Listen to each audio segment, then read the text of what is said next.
नमस्कार दोस्तों, मैं सुनील स्वागत करता हूं आपका फार्मेसी हब में। अपने पुराने टॉपिक को कंटिन्यू करते हुए हम आज बात करेंगे खांसी की। साथ ही जानेंगे खांसी कितने प्रकार की होती है और इसके साथ ही इसके उपचार और दवाइयों के बारे में भी जानेंगे। दोस्तों, खांसी दो प्रकार की होती है। पहली सूखी खांसी और दूसरी कफ वाली यानी बलगम वाली। साथियों, हम में से ज़्यादातर लोगों को ये नहीं पता होगा कि अलग अलग खांसी के लिए दवाइयाँ भी अलग अलग होती हैं। सेल्फ मेडिकेशन और अवेयरनेस की कमी के कारण लोग अलग अलग खांसी के लिए एक ही प्रकार का कफ सिरप यूज़ करते रहते हैं और आराम ना मिलने पर डॉक्टरों को कोसते हैं।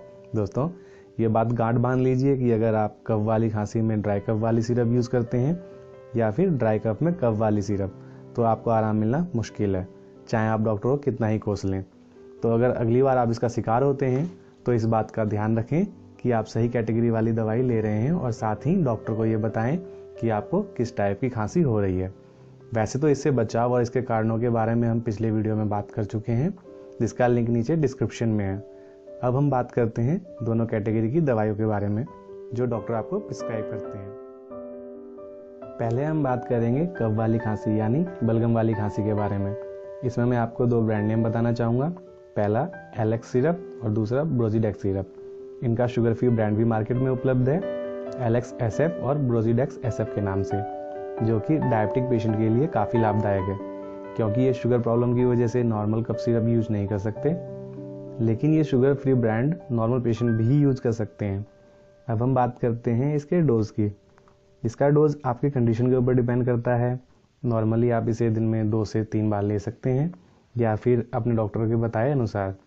डोज के लिए हमेशा मेजरिंग कैप का इस्तेमाल करें ताकि आप करेक्ट डोज ले सकें।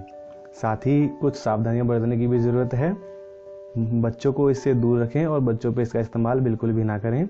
अगर इसके किसी भी कंपोनेंट से आपको एलर्जी है तो इसके इस्तेमाल से बचें। साथ ही वो महिलाएं जो स्तनपान कराती हैं वो इसका इस्तेमाल ना करें, और साथ ही वो पेशेंट जिनको लीवर की प्रॉब्लम है या फिर रीनल डिसफंक्शन है वो भी इसके इस्तेमाल से बचें। ये तो बात हुई कफ वाली खांसी की। अब हम बात करते हैं ड्राई कफ यानी सूखी खांसी के बारे में। इसमें ही मैं आपको दो ब्रांड नेम बताना चाहूँगा। पहला ग्लाइकोडिन प्लस सिरप और दूसरा बेनाड्रिल डीआर। आप में से कुछ लोग बेनाड्रिल के बारे में पहले से जानते होंगे, लेकिन यहाँ ध्यान देने वाली बात है बेनाड्रिल डीआर। ये दोनों सिरप डॉक्टर आपको ड्राई कफ के लिए प्रिस्क्राइब करते हैं। तो चलिए अब इसका डोज देख लेते हैं। जहाँ तक बेनाड्रिल के डोज की बात है तो 6 साल से जो 12 साल तक के बच्चे हैं डॉक्टर उनको 5 ml दिन में 3 बार प्रिस्क्राइब करते हैं, और जो 12 साल से बड़े हैं उनके लिए 10 ml दिन में 3 बार। लेकिन ये याद रखें, जो 6 से 12 साल तक के बच्चे हैं उनकी 24 घंटे की मैक्सिमम डोज जो है वो 20 ml से ज़्यादा नहीं होनी चाहिए, और वहीं जो 12 साल से ज़्यादा हैं उनकी डेली डोज जो है 40 ml से ज़्यादा क्रॉस नहीं होनी चाहिए। और जो 6 साल से छोटे बच्चे हैं उस पर इसका इस्तेमाल बिल्कुल भी ना करें। ये तो बात हुई दोनों कैटेगरी के सिरप की। अब हम बात करते हैं ऐसे सिरप की जो दोनों कैटेगरी में दी जा सकती है, यानी सूखी खांसी और कफ वाली खांसी। क्यों हो गए ना शौक? जी हाँ दोस्तों, इसका नाम है कॉफ्लेट, जो कि हिमालय कंपनी का एक ब्रांड है। ये पूरी तरह से दोनों तरह की खांसी में इफेक्टिव है, साथ ही इसके साइड इफेक्ट भी बहुत कम है। वहीं अगर हम इसके डोज की बात करें तो डॉक्टर अलग अलग कंडीशन के लिए इसका अलग अलग डोज प्रिस्क्राइब करते हैं। क्योंकि ये दोनों टाइप की खांसी में इस्तेमाल होता है तो ये बेहतर होगा कि डॉक्टर रिकमेंडेड डोज का ही इस्तेमाल करें।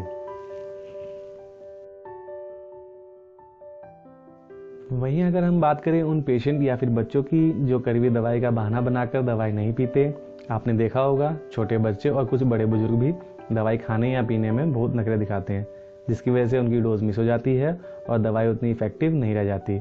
यहाँ मैं आपको एक ऐसे ब्रांड के बारे में बताऊंगा जो कि उस कैटेगरी के पेशेंट या बच्चे अपने आप ही इसको खाने या पीने के लिए लालायित रहेंगे। जी हाँ, ऐसा पॉसिबल है। सिरप का नाम है हनी टस। जैसा कि इसका नाम है वैसे ही इसका काम है। इसका टेस्ट हनी यानी शहद जैसा है और इसे बच्चे और बड़े दोनों इस्तेमाल कर सकते हैं। ये सिरप और कैंडी दोनों की फॉर्मेशन में आती है।